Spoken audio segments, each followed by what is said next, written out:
For at TV, the world is thinking.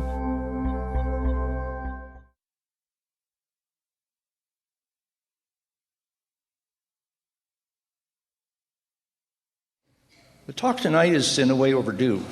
We've been doing these seminars about long-term thinking for almost 3 years now, and haven't had a single one about religion.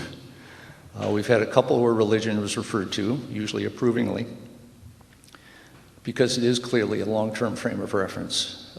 Most religions have rites having to do with birth, with marriage, and with death, and they step right up to generational issues when lots of other institutions do not. But this is not what you would call a sanctimonious version of religion we'll be looking at tonight. It's a critique in light of current events. It's a critique in light of, I suppose, current science, current rationality. And Sam Harris's book joins a couple of others that I would recommend to you. One True God by Rodney Stark. The subtitle there is The Historical Consequences of Monotheism. The philosopher Daniel Dennett has a book coming out very shortly called Breaking the Spell. And we're beginning to see a pretty deep literature addressing some of the profound issues of religion through history and in our time. And that's what we have tonight with Sam Harris. Sam? Okay. I'm going to talk about belief, and specifically what I consider to be the problem of religious belief. I actually think that how we deal with the subject of belief, how we criticize or fail to criticize the beliefs of other human beings at this moment, has an extraordinary significance for the maintenance of civilization. I think it could well be the most significant variable that's in our power to influence. So I'm going to talk about belief, and I'm going to say some pretty unpleasant things about religious belief. I want to warn you up front that I'm going to offend some people in this room, and that's really not the point. I'm not being deliberately provocative. I'm simply worried. I'm going to worry out loud for the next hour and try to make the case to you that we have no reason to expect to survive our religious differences indefinitely. Our world has been balkanized into separate moral communities. We have Christians against Muslims, against Jews. We have most of the human population living with the idea that the creator of the universe wrote one of their books. And we have many such books on hand. They all make incompatible claims about the nature of this universe. They make non-negotiable claims. And it is fundamentally taboo, we should recognize, to criticize religious faith.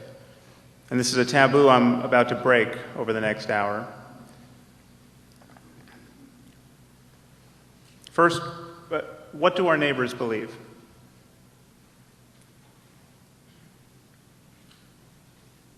Well, 22% of Americans claim to be certain, literally certain, that Jesus is going to come down out of the clouds like a superhero sometime in the next 50 years. 22% claim to be certain about this. Another 22% think he probably will come back in the next 50 years. So that's 44% of us who think that the human experiment is going to unravel in their lifetime and unravel gloriously. Of course, this belief of Jesus' imminent return is knit together with a myriad other beliefs. It's not an accident that 44% of Americans also believe that the creator of the universe literally promised the land of Israel to the Jews. This was in his capacity as an omniscient real estate broker.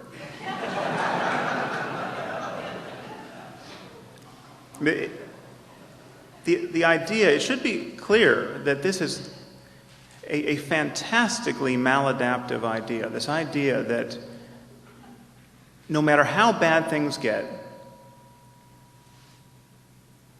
someone's going to come down and wield his magic powers and rectify all of the misdeeds that we perpetrate on this earth. In fact, he's not going to come down until things get fantastically bad for us.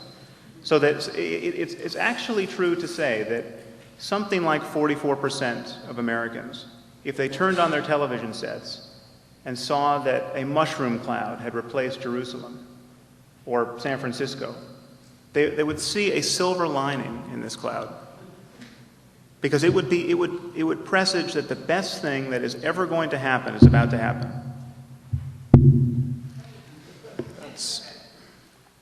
I'm a percussionist as well. Take another species of belief. We've all been pummeled with this idea of intelligent design, this debate that is raging in our culture, and is really eroding the prestige of science and eroding the prestige of our intellectual culture in the eyes of the rest of the world. There really is a problem, this idea of intelligent design. I can't imagine anyone in this room has not heard of it, but briefly, it's this notion that the machinery of the cell is so complex that it could not possibly have emerged through naturalistic processes. So there has to be a designer, and this designer, while he's rather cagily not named so much now, this designer is the biblical God. Okay, your kids could one day be taught intelligent design in biology class, and this should trouble all of us. But it is important to point out that intelligent design really is a red herring, because depending on what poll you trust, something like 44% or as high as 53% as of a month ago of Americans are creationists. They don't fancy intelligent design as an explanation for evolution. They don't think evolution occurred at all. They think the universe is 6,000 years old and that our only genetic precursors in the natural world were Adam and Eve. Just consider for a minute the fact that something like half of our neighbors believe that we were created from dirt and divine breath in a garden with a talking snake and a hankering for apples.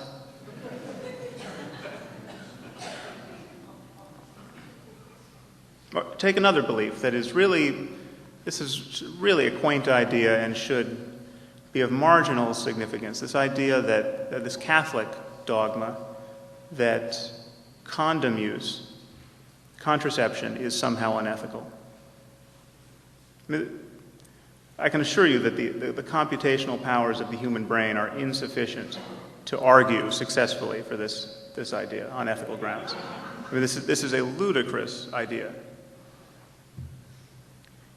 But map this onto sub-Saharan Africa, where something like 3 million people every year die from AIDS. You literally have Christian ministers preaching the sinfulness of condom use to people whose only information about condom use is the representation of the ministry. I mean, this is genocidal stupidity. And yet, because of the taboos around criticizing religious faith, we cannot treat the Vatican, which still upholds this view, still mandates that this be taught, we cannot treat them like the criminally negligent organization that they are, at least on this subject.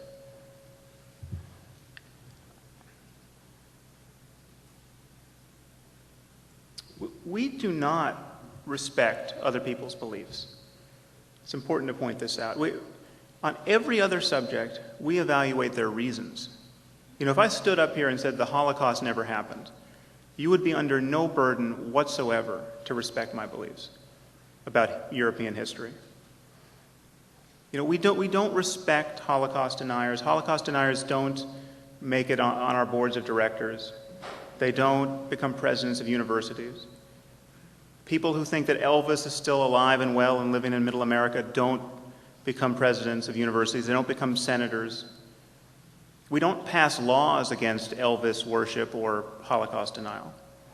But we successfully marginalize these views. These views, in every other area of our lives, to be highly certain of something with a very low order of evidence or in contradiction to a mountain of evidence is a sign that something is wrong with your mind. It's a sign that you cannot be trusted. And yet, on matters of faith, we completely change the rules. So what I'm arguing for you, really, is that we should practice a kind of conversational intolerance. I'm sorry, is this interference just driving anyone mad? Okay. Do I have to switch something off here?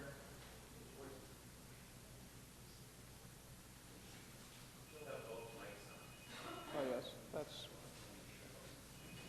Okay. That's perfect. This is now off. Ah, okay. Thank you. Sure. Yeah. Okay. You just keep shouting at me until you can hear me.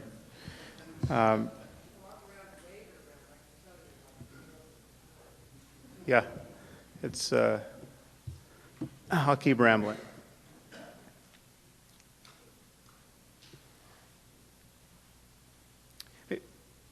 Beliefs, let's just pause for a minute and think about what a belief is. I mean, when we believe something to be true, we are making our best effort to represent reality in our thoughts. This is the difference between a belief and a hope, for instance. I mean, when you hope that something is true, you are representing a possible state of the world. But when you believe that something is true, you are really trying to capture reality as it is in your thoughts. Now, either you have good reasons for what you believe, or you don't. In every other area of our lives, we demand good reasons. And we become highly suspicious of people who cannot marshal good reasons for their core beliefs. So there really is a conflict between religion and science. So this conflict has been papered over by scientists and religious people at almost every opportunity. There really is a conflict here, because it comes down to having good reasons or bad reasons. Every religion is making claims about the way the world is. Everyone is in the business of describing the way reality is. Either Jesus is coming back or he's not. If he comes back out of the clouds, Christianity will stand revealed as a science. That will be the science of Christianity. And every Christian who wants to will be able to say, "Told you so." I mean, here he is, look at his magic powers. And any scientist in his right mind would be convinced by a sufficient display of magic powers. I mean, these are claims. These claims purport to be factual. And yet, no less an organization than the National Academy of Sciences, literally our most prestigious scientific body, has said that there's no conflict between religion and science because they, quote, represent different ways of knowing or, quote, ask different questions about the world. This is entirely bogus.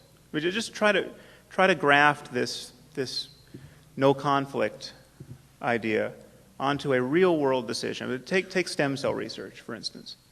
Stem cell research is, without a doubt, one of the most promising lines of research in biology to generate medical therapies.